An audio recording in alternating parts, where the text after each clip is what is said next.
Hello friends, என்ன promo பார்த்தீங்களா?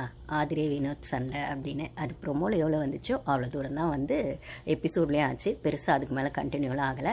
இந்த வீக்கெண்ட் ப்ரொமோ பார்த்து நம்ம ஏமாந்தோமே, எஃப்ஜிவை திட்டுறது, அதுக்கப்புறம் வந்துட்டு அப்படியே வந்து பாராட்டிடுவாங்களாம்லாம் நம்பி அப்புறமா தான் அந்த 2 செகண்ட் எஃப்ஜிவை திட்டினது என்ன ப்ரொமோவில் பார்த்தோமோ அதுக்கப்புறம் அது கண்டினியூலாம் ஆகலை அப்படின்னு. அதே மாதிரி தான் இந்த ப்ரொமோவும். ஆதிரேக்கும் வினோத்துக்கும் பிரச்சனை வந்ததுன்னா உண்மைதான். அது எந்தளவுக்கு பிரச்சனை வந்ததுன்னா ப்ரொமோ போட்டால் அந்த ஃபியூ செகண்ட்ஸ் வந்துச்சு, அவ்வளோதான். இதில் யார் தப்பு யார் சரி அப்படிங்கிறத விட வினோத்தை பற்றி, வினோத் கேம், நான் வினோத் ஃபேன்ஸ் பக்கம் இருந்து கண்டிப்பாக பேசவே இல்லை. ஒரு நியூட்ரல் ஆடியன்ஸாக இருந்து நான் பார்க்குற வரைக்கும் வினோத் வந்து கேமே இன்னும் ஆட ஆரம்பிக்கல. அவர் பாட்டு பாடுறாரு, கலாய்க்கிறாரு, மற்றவங்கள வம்பு இழுக்கிறாரு, இல்லை அந்த கலாயே வந்து கவுண்டர் மாதிரி போட்டு எல்லாம் பண்ணுறாரு. அவர் ஆடிட்டு இருந்த கேம் திவாகரை வச்சு அவர் ஆடிட்டு இருந்தது தான் உண்மை. இவர் உசு பேத்துறது, அவர் உசு பேத்துறது. ஆனால் ஆக்ஷன் என்ன இவர்கிட்ட இருந்து வரும், அதுக்கு ரியாக்ஷன் மட்டும் திவாகர் பண்ணியிருப்பார், அவர் வெளில போயிருப்பார். இதை தான் அந்த ஆதிரை பொண்ணு எக்ஸாக்டாக சொல்லியிருக்கோம். உங்களால் தான் வாட்டர்மெலன் வெளில போனார் அப்படிங்கிறத அவர் சொல்லும்போது இவர் ட்ரிகர் ஆகிட்டார். ஸோ இவர் மற்றவங்களை ட்ரிகர் பண்ணுவார், ஆனால் இவர் யாராவது ட்ரிகர் பண்ணால் உருன்னு வந்துடுவார். அதுக்கப்புறம் டாஸ்கில் இவரோடது அந்த அக்ரெசிவ்னஸை காட்டுவார். அதே யாரும் கொஸ்டின் பண்ணக்கூடாது.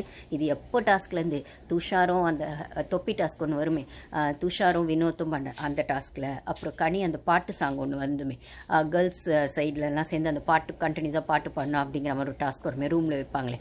அப்போ அங்கே வந்துட்டு அந்த பாட்டு முடிஞ்சோடனே அந்த ரிலேட்டட் திங்ஸ் எடுக்கணுன்ற மாதிரி வரும் இல்லைங்களா. ஸோ அப்போ கனியை தள்ளி விட்டது அப்படிங்கிற மாதிரி இவரோட அக்ரெசிவ்னஸ் அங்கங்கே அந்த டாஸ்கில் தெரியும்னா, ஸோ அதை நேற்றுமே அந்த வெஜிடபிள் டாஸ்க்லேயுமே வினோத்துக்கும் திவ்யாவுக்கும் அந்த மாதிரி தான் ஏதோ நடந்திருக்கு. பட் ஆனால் அந்த இடத்துல ஜட்ஜாக வந்து பாரு வந்து வினோத்துக்கு சப்போர்ட் பண்ணிட்டாங்க அப்படிங்கிற மாதிரி தான் பாரு மேலே பழி போட்டு, பழியில் சரி அது ஓகே உண்மையாக கூட இருக்கட்டும், அந்த பொண்ணு அந்த டீமுக்காக ஆடிச்சு அப்படின்னு சொல்லும்போது வினோத் கையில் எடுத்த பொருள் சரியாக தப்பான்னு தெரியல. அப்போ வந்து தூக்கி காட்டுங்கன்னு சொல்லும்போது, தூக்கி காட்டுங்கன்னு சொன்னதுனாலே அவள் தப்பு அப்படிங்கிற மாதிரி ஆச்சு அப்படின்னும் போது, அவள் ஆல்ரெடி வந்து பிக் பாஸ் சொன்னதா அது எந்த பொருளாக இருந்தாலும் தூக்கி காட்டினான்னும் போது, அது தூக்கி காட்டுங்கன்னு சொல்கிற இடத்துல அவர் சரியாக தான் பொருளை வச்சிருக்காருன்னு ஒரு கன்ஃபர்மேஷனுக்காக பாரு சொன்ன மாதிரி அப்படியே அந்த ப்ரொஜெக்ஷனை மாற்றிட்டாங்க. அதை எப்படி வேணால் மாற்றிருக்கலாம். அவங்க கையில் வச்சிருந்தது தப்போ சரியோ அதையும் தூக்கி காட்டுங்க அப்படின்னும் சொல்லியிருக்கலாம். இல்லை நீங்கள் வச்சிருக்கிறது சரியான பொருள் தான், அதையும் தூக்கி காட்டுங்க, ஆமத்த கையில் ஒன்று எடுத்துட்டீங்கல்ல அதை தூக்கி காட்டுங்க அப்படின்ற ஆங்கிளுக்கும் கொண்டு போகலாம். ஆனால் நீங்கள் பார்வை தப்பாக ப்ரொஜெக்ட் பண்ணணும்னு காட்டிட்டீங்க, அந்த இடத்துல ஜட்ஜ்மெண்ட் சரியாக இருக்காதுன்னு ப்ரூஃப் பண்ணணும்னு நினச்சிட்டீங்க. திடீர்னு உள்ளே குதிச்சு ஒரு வாய்ஸை உள்ளே விட்டுட்டீங்க. அப்படியே பிக் பாஸ் வாய்ஸ் எல்லா இடத்துக்கும் வர மாதிரி அந்த திமுர்லேயும் தெனாவட்லேயும் தானே உள்ளே இருக்க நொன்னைங்கள்லாம் ஆடிட்டு இருக்கு. எதுவாக இருந்தாலும் அவர் சொல்ல போகிறாரு, எதுவாக இருந்தாலும் பெரிய ஐயா சொல்ல போகிறாரு, எதுவாக இருந்தாலும் அவர் பெரியவர் சொல்ல போகிறாரு அப்படின்னா பெரியவர் எல்லா இடத்துல இருந்து வாய் திறக்கிறாரா? இது வரைக்கும் 7-8 வாரமாக என்னென்னமோ அங்கே நடந்துச்சு, எல்லா இடத்துல இருந்து வாய் திறக்கிறாரா? எல்லா டாஸ்க்கும் நியாயமாக தான் நடந்துச்சா? அப்படியே பாரு அடிச்சு விளையாடினானே அவன் சபரின்றவன், அவன் டிஸ்குவாலிஃபைன்னு சொல்லும் போது அந்த ஜட்ஜும் தான் தப்பாக இருந்தாங்க, கனி தப்பாக இருந்தாங்க. கனிக்கு எதிராக வாய் திறக்க முடியாமல் சாண்ட்ரா வாயை மூடிட்டு இருந்தாங்க. வீக்கெண்டில் வர வரைக்கும் அந்த விஷயத்த அவனை வந்து கேப்டன் ஆக்கி அதுக்கப்புறம் அவன் ட்ரிகர் பண்ணி இன்னும் என்ன அந்த பொண்ணை அழ வச்சு, பாத்ரூமில் அழ வச்சு, அவளோட வலியோட வச்சு, அந்த வாரமே அவளை ஜெயிலுக்கும் அனுப்பிச்சு அவ்வளோ விஷயங்கள் எல்லாமே பண்ணப்போ எங்கே போனார் அந்த பிக் பாஸு?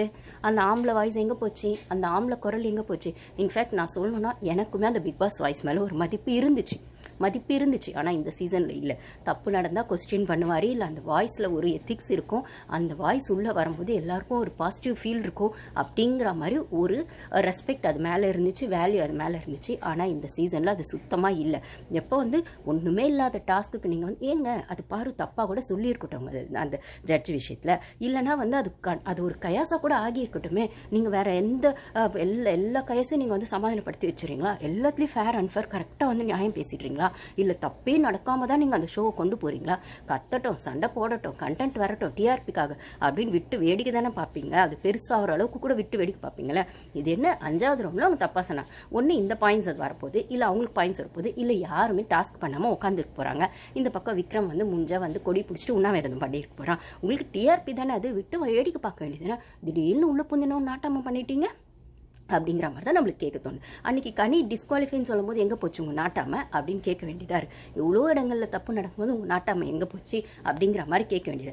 இதே டாஸ்க்குள்ளே விளக்குமாறுன்னு சொல்லும்போது, மேன் ஹேண்ட்லிங் சொல்லும்போது இது வரைக்கும் ஒருத்தம் கூட ஒரு ஏன் மாட்டு சாணின்னு அவள் சொன்னாலே, அரோரா அவன் எஃப்ஜே என்னென்னமோ என்னது அவகிட்டேருந்து ஒரு நாத்தம் பிடிச்ச ஒரு ஸ்மெல் இருக்குது, அதுதான் எனக்கு வைப்பாகவே வந்துட்டு என்னால் வந்து அந்த அசிஸ்டன்ட் வார்டனை வந்து செய்ய முடியல, அந்த ஒரு கெட்ட வைப் தான் வந்து என்னை பண்ண முடியல அப்படின்னு அவன் சொல்கிறான். இன்றைக்கி லைவ்ல பேருமே உட்காந்து விக்ரமும் அவங்க கனியும் உட்காந்து பேசுகிறாங்க, எப்படி இந்த நெக்லஸ் எடுக்கிறது அப்படி இப்படின்னு சொல்லும்போது இங்கேருந்து ஒரு ஸ்மெல் வருது, பேட் ஸ்மெல் என்ன அப்படின்னு சொன்னால் உடனே அவள் கனி அவன் விக்ரம் சொல்கிறான், உடனே அவள் கனி சொல்கிறான் அது அந்த நத்தக்கண்டி அவங்க பெட்டு தான் அப்படின்னு. ஏன்ப்பா இங்கெல்லாம் வந்து பிக் பாஸ் வாய் திறந்துடுறாரு. நான் கேட்குறேன், அங்கே மட்டும் அந்த டாஸ்கில் நியாயம் சொல்கிறீங்க, நீங்கள் டாஸ்க் ஆரம்பிக்கிறதுக்கு முன்னாடி என்ன சொல்கிறீங்க, மார்க் பண்ணக்கூடாதுன்றீங்க, இல்லைனா வந்து இன்ட்ரெஸ்டிங்காக கொண்டு போகணுன்றீங்க, வெஞ்சன்ஸை காட்டாதீங்கன்றீங்க, குரூப்பிசம் காட்டாதீங்கன்றீங்க, ரசிக்கிற மாதிரி பண்ணுங்கன்றீங்க. இதில் எதையாச்சும் ஒன்றாச்சும் எவனாச்சும் ஃபாலோ பண்ணுறானா? அப்போல்லாம் வந்து நீங்கள் நியாயம் பேசிட்டீங்களா? இல்லை இது இப்படி பண்ணதுனால அதுக்கு பனிஷ்மெண்ட்டுன்னு சொல்லியிருக்கீங்களா? ஏன் பெஸ்ட்டு ஒஸ்ட்டெல்லாம் வரும்போது இவ்வளோ அநியாயம் நடந்திருக்கு. பெஸ்ட்டுன்னு சொல்கிறதுக்கே பார்வை மனசு வராது, இல்லை ஒஸ்ட்டுன்னு வேணும்னே சொல்லி பாரு திவாகர வில்லன். அப்போல்லாம் நீங்கள் வந்து வாய் திறந்தீங்களா?